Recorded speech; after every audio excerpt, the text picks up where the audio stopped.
Hey yo, what's goody y'all? It's 10-5 Plays. Back at it with these videos, bruh. Now this time around, I'm doing a series of videos and this is the first one.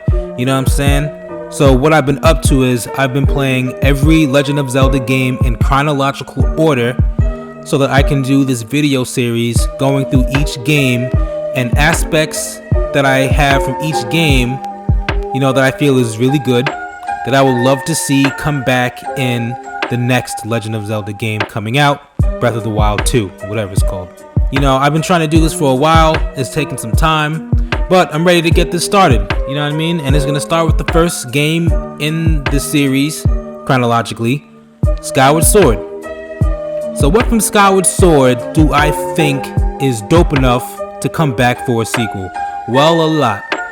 And some of these might apply to other games, you know, I'll bring that up too, but I'm trying to focus on Skyward Sword, so if I cheat and, you know, pop a little Majora's Mask in there or something, you know what I mean? That's my fault. You know what I'm saying? So without further ado, let's get this started.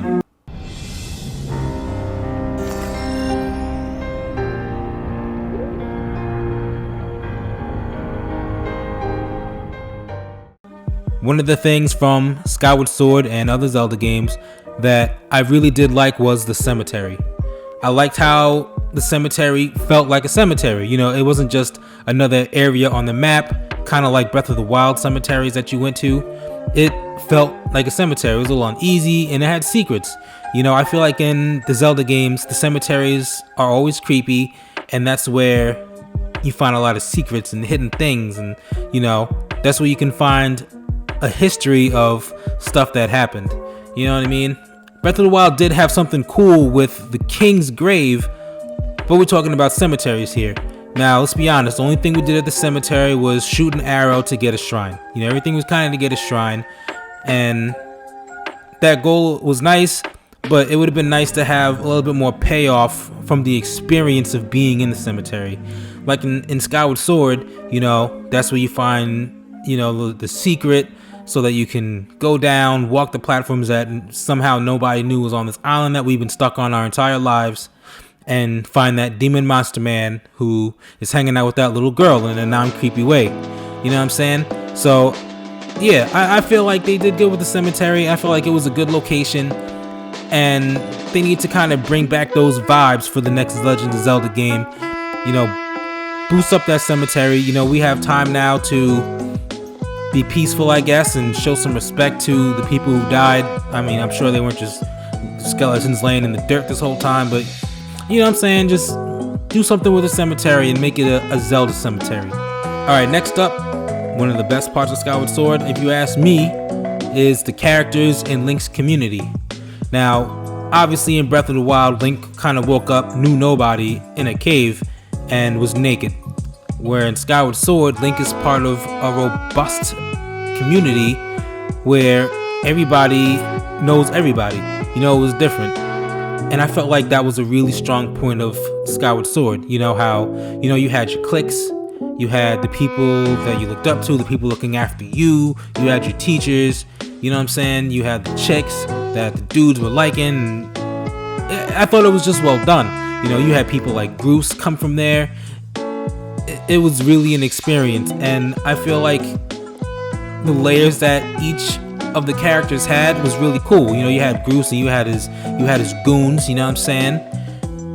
And then you had the goons by themselves, and you know, you saw a different facet of their personalities. Same with Bruce, you know what I mean? And you did things for them that dug deeper into who they were as characters, and I feel like that was it was missing in Breath of the Wild, but from a narrative standpoint because of the situation. And you did get to see a lot of stuff in flashbacks, but you didn't get to do anything in those flashbacks. And the little bit of help you got to give characters, you know, like the descendants of champions, it doesn't compare at all. You know what I'm saying? So giving Link more of a little community would be cool. You know, the war is over, Calamity Ganon is defeated, you know what I'm saying? Link has a house, you know, he's part of a community now, so, you know, it would be nice if there's like a band of characters in there that are a little closer and that you really get to understand the way you understood some of the characters in Skyloft.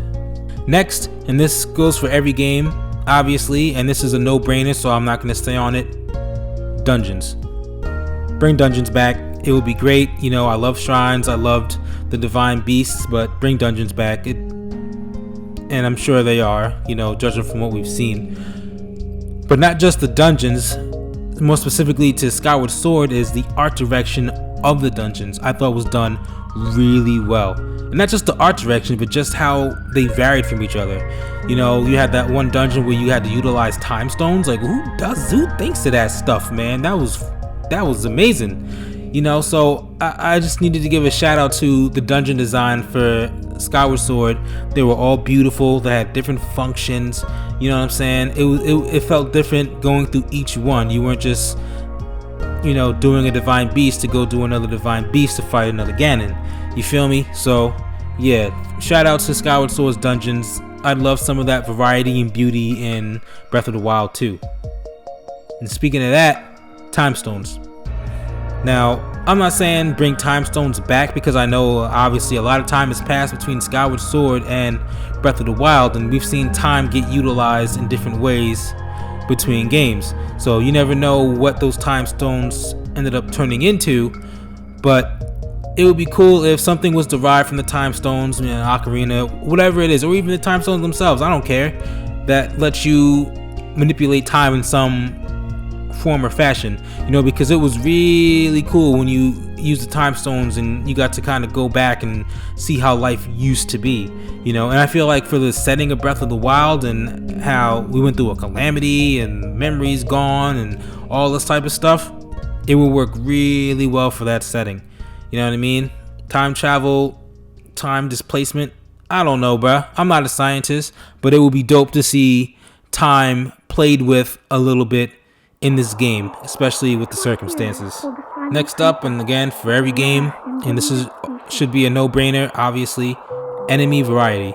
I feel like Skyward Sword had great enemy variety, you know, depending on where you were. It wasn't just the same type of enemy, but a different element. You know what I mean? Like they did a really good job with bringing different things to the table that I feel like Breath of the Wild kind of slacked on. But Breath of the Wild slacked on it because the ones that they had, they were excellent. You know what I mean? So I do want to see some more variety, because it's just going to make the game better. And obviously they're not going to make a new Zelda game and just bring back the exact same enemies from the previous game, because that's stupid. Yeah, enemy variety, that would be dope. Another part of Skyward Sword that I really love was the sailing sections when you were in that boat.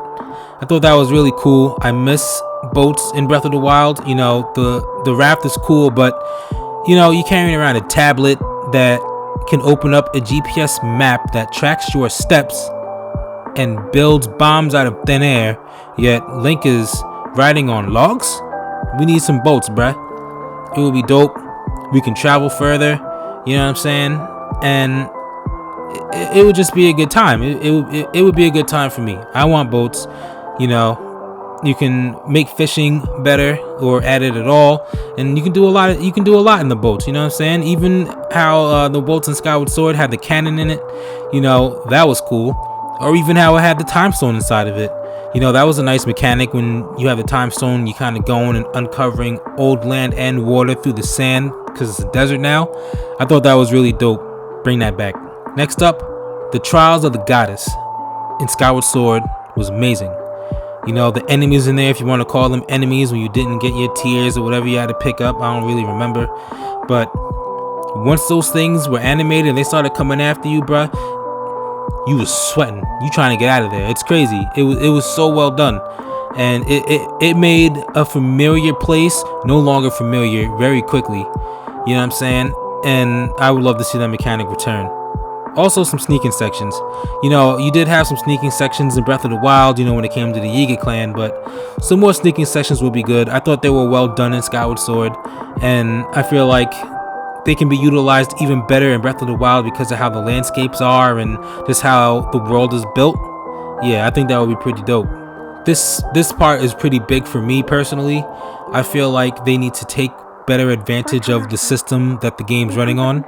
You know what I mean? Because it was on the Switch and it was a launch game, and you about to get your Switch, you hear about all the stuff you can do. It has HD rumble, the touchscreen, this and that, and the Joy-Cons come off, you can do all this, and the game utilized none of it except gyro aiming. And I feel like, what are you doing, bruh?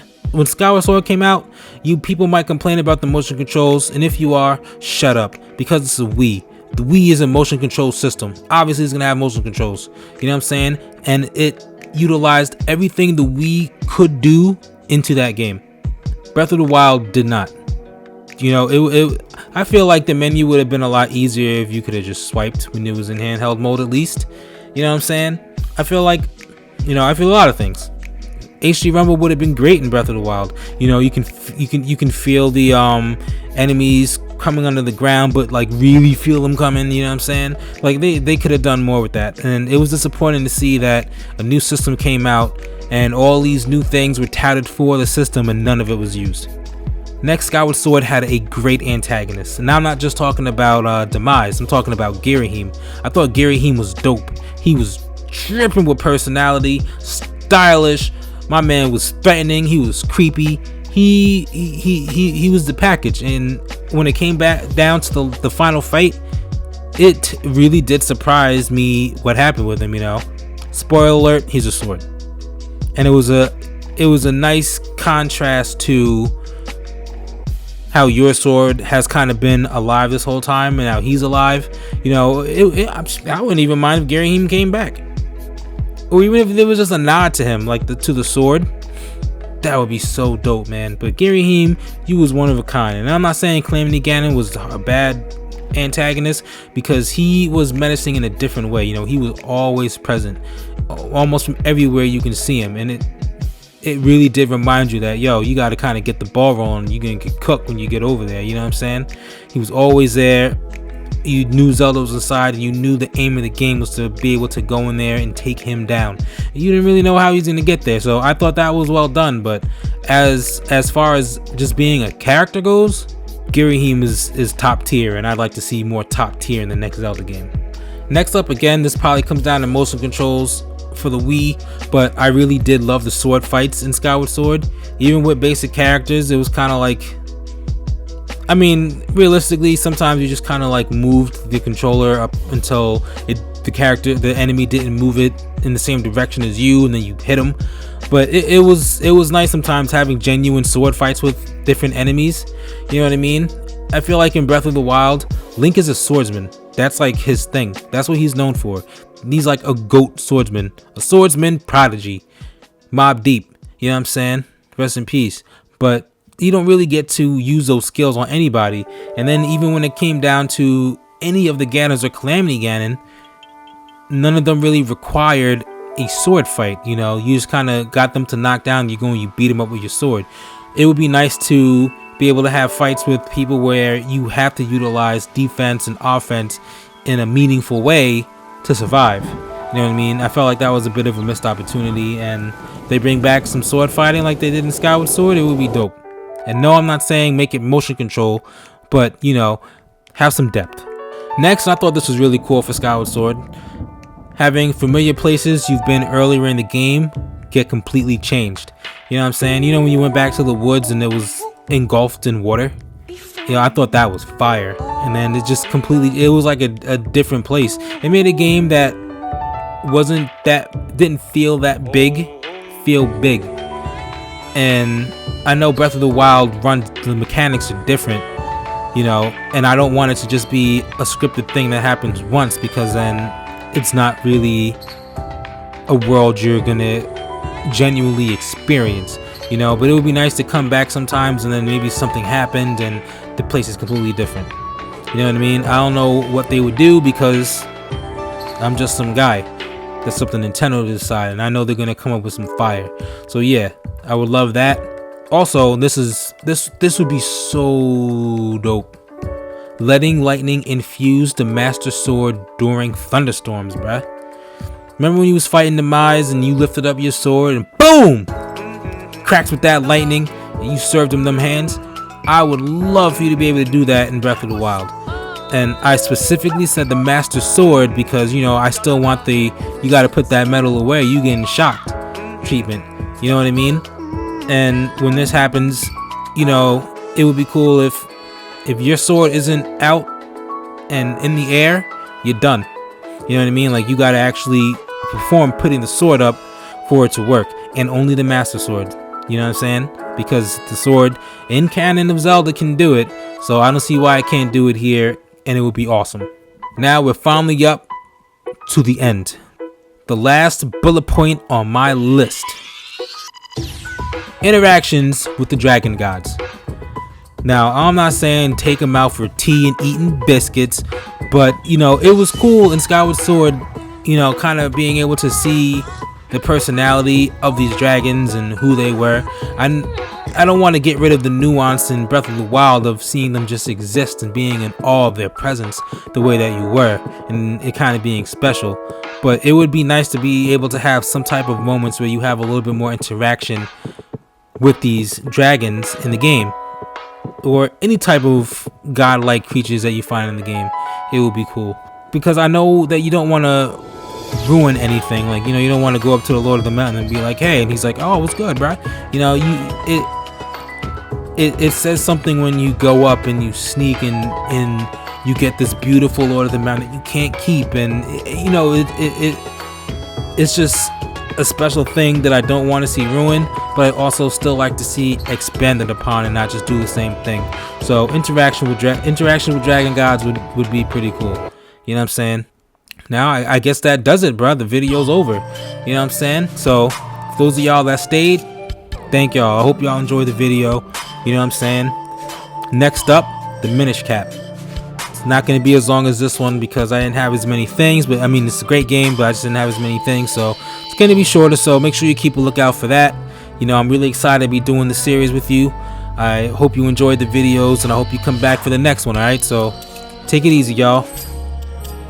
Peace.